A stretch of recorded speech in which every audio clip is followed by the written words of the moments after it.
Segunda live do dia, hoje, dia 3 de outubro de 2023, e olha só, eu vou receber aqui a Andréa Rototian para a gente falar da obra jornalística impressa e digital Tutela pelo Direito do Autor.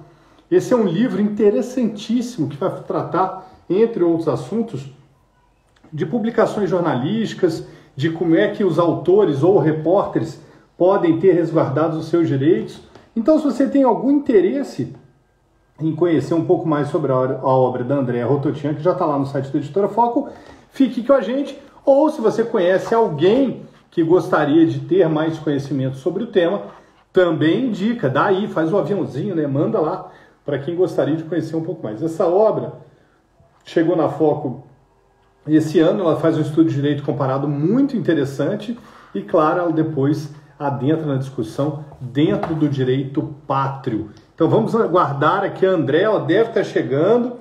Deixa eu mandar uma mensagem aqui para ela. Fiquem aí comigo, porque temos só um minuto que estamos no ar. Então, vamos aqui, peraí. Oi, André, você já está aqui? Ah, desculpa. Até bom eu saber.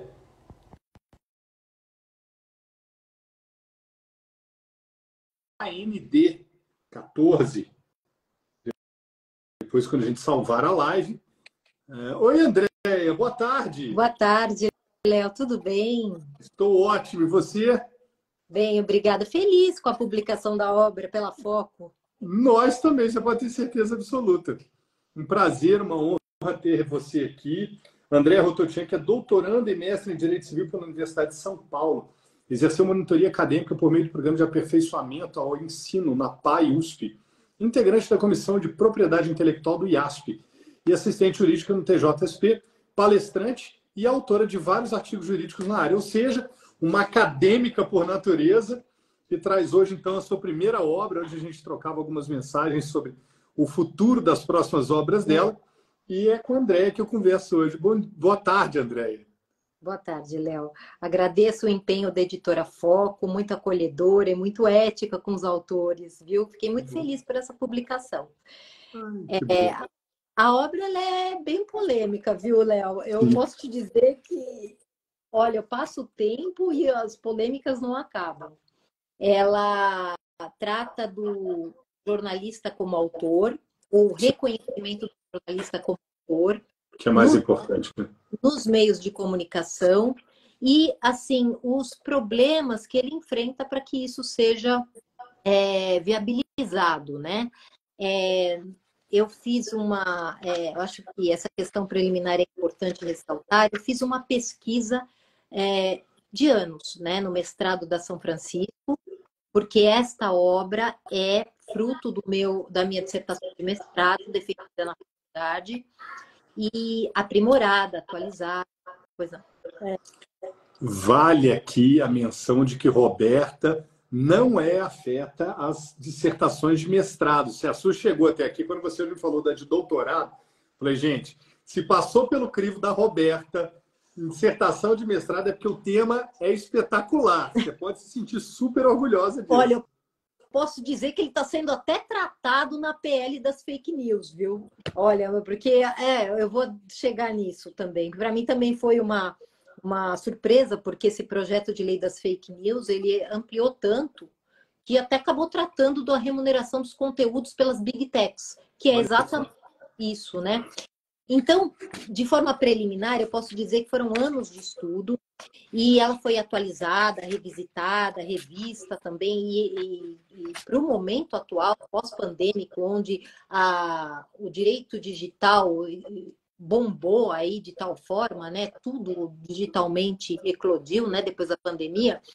Eu posso dizer que eu fiz uma pesquisa, inclusive, nos bastidores da notícia. Eu estive na CBN, fui recebida pelo Heródoto Barbeiro, que, veja, é um jornalista de mão cheia, porque ele é um historiador, ele é professor e jornalista, né?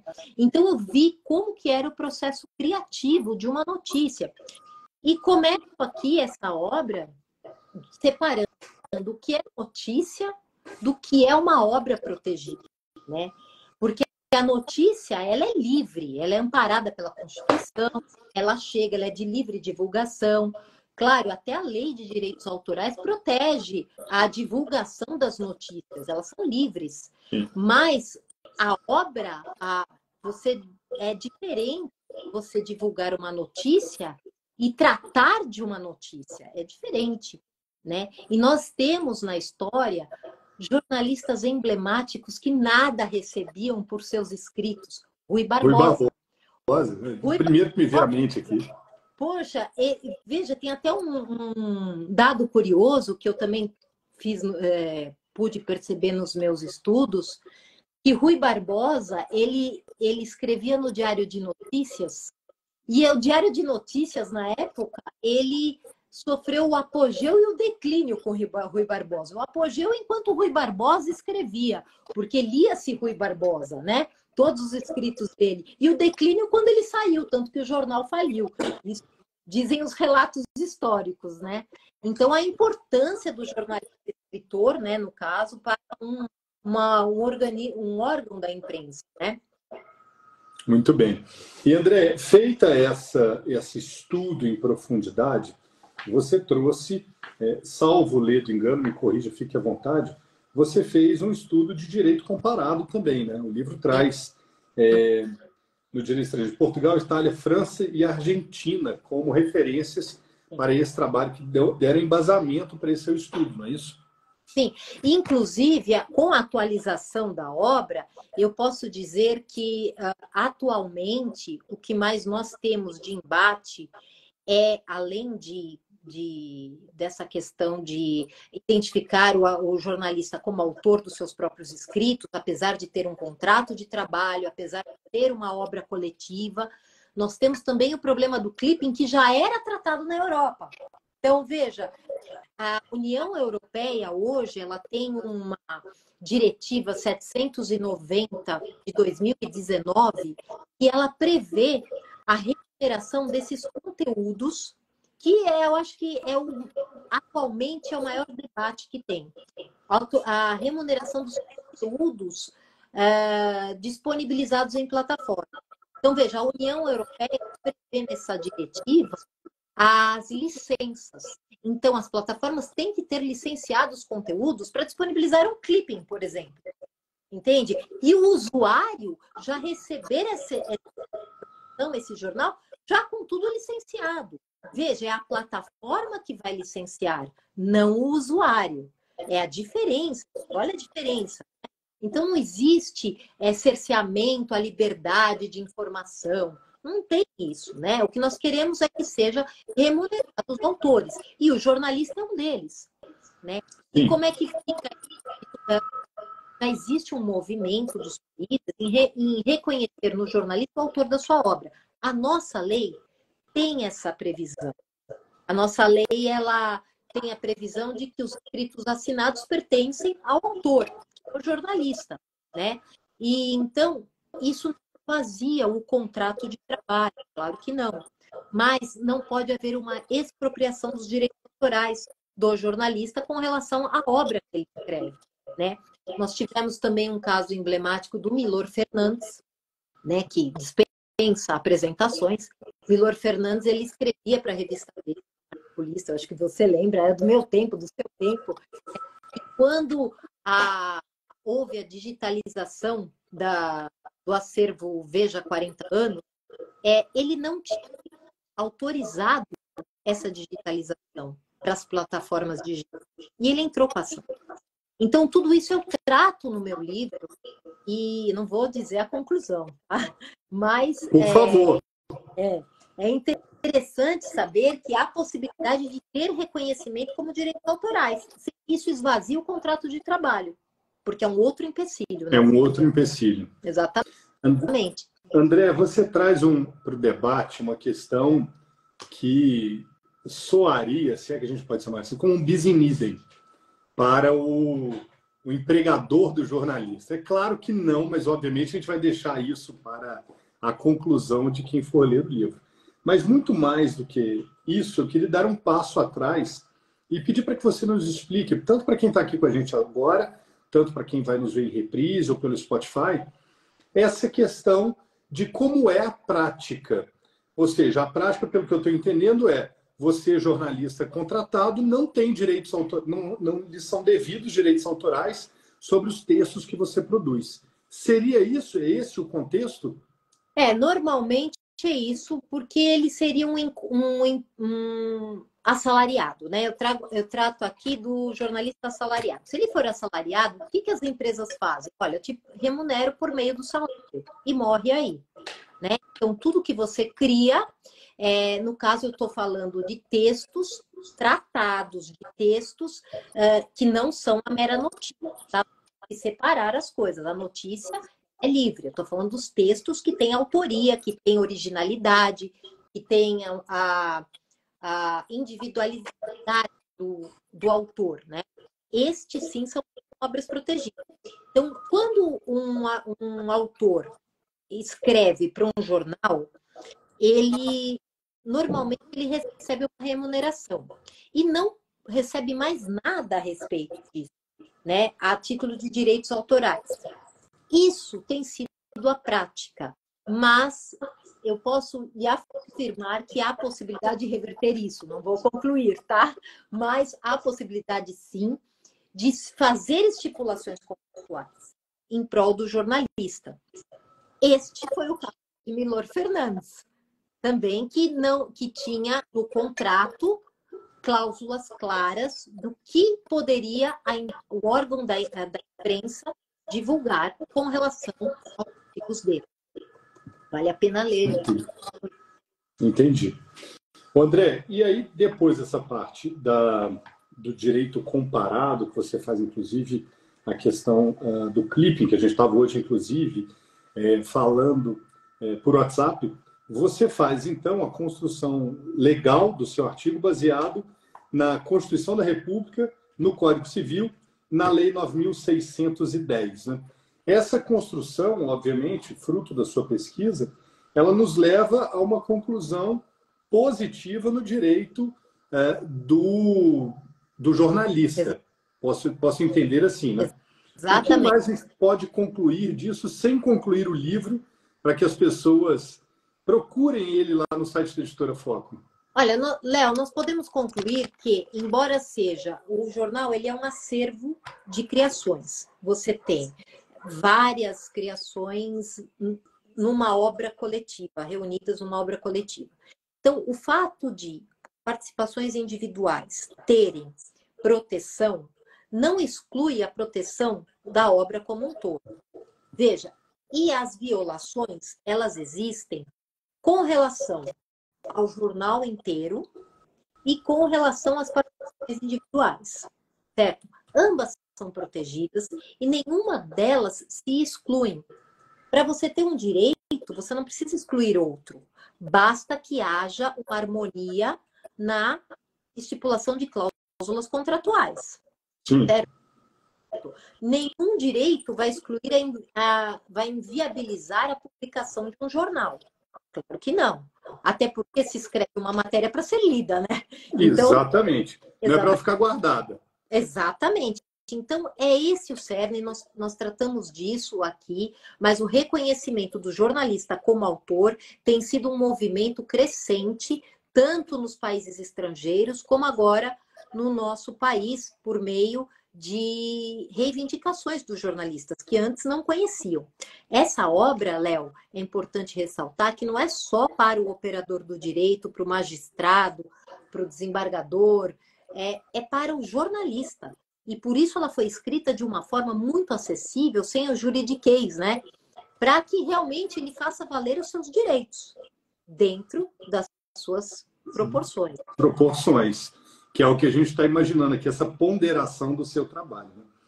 Eu vou fazer aqui, então, um sobrevoo sobre o seu sumário, para que as pessoas que também têm a oportunidade de fazê-lo, baixando no site da Editora Foco o sumário e as primeiras páginas dos artigos, possam entender a construção do seu trabalho. E aí você fica à vontade para me interromper. O Maurício pediu para mostrar a capa do livro. Está aqui, Maurício. Já disponível lá no site da Editora Foco. E aí você me interrompa se você julgar oportuno, tá bom? Tá bom. O capítulo 1, evolução da proteção jurídica dos textos jornalísticos e do autor. Capítulo 2, a obra jornalística, o texto e o processo de criação. 3, o direito autoral, aspectos fundamentais, breve análise. 4, direito estrangeiro e proteção autoral da obra jornalística. 5º, a obra jornalística, proteção no direito positivo, tratados e convenções internacionais. 6º, Constituição da República. 7º, Código Civil. 8º, a obra jornalística e a Lei 9.610, de 19 de fevereiro de 1988. E o capítulo 9º, que antecede a conclusão, liberdade de expressão e manifestação do pensamento, a colisão com outros direitos fundamentais. Nossa, esse capítulo deve pegar fogo.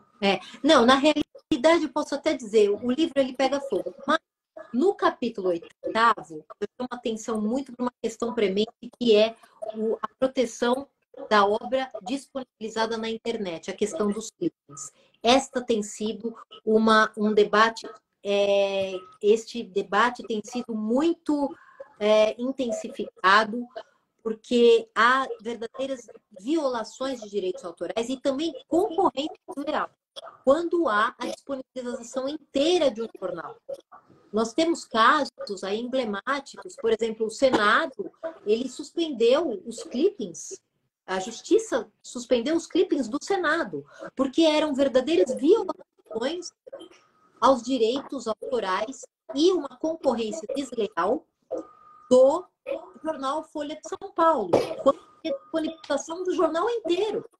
Veja, por meio de um clipping, que o clipping é exatamente é o resumo. Uma notícia direcionada para clientes, porque nós somos monitorados a todo tempo nas nossas escolhas por meio da internet. Então, você já sabe, a internet já sabe qual é a notícia que te agrada, qual é o teu perfil. Vai lá, solta um clipping das notícias que você, como cliente de internet, quer, né? Uhum. Então, isso não pode virar uma abertura para uma violação de direito autoral e de concorrência desleal também. O que eu concordo leigamente demais, né? Porque no novo formato de consumo de conteúdos na internet, a nanoinformação, ou seja, aquilo que o clipe ele traz, já é o suficiente para muita gente dar palpite e se inteirar. Né? Então, retira o interesse da obra completa. Né? Mas, de novo, essa é minha opinião leiga e palpiteira. Né? Exato. Não, você está correto. É que nós temos que ter uma fiscalização para que isso não ocorra. Agora, a minha assim, surpresa foi que nesse projeto de lei das fake news, que ampliou a redação, na verdade, para colocar uma previsão de remuneração por meio das big techs, né?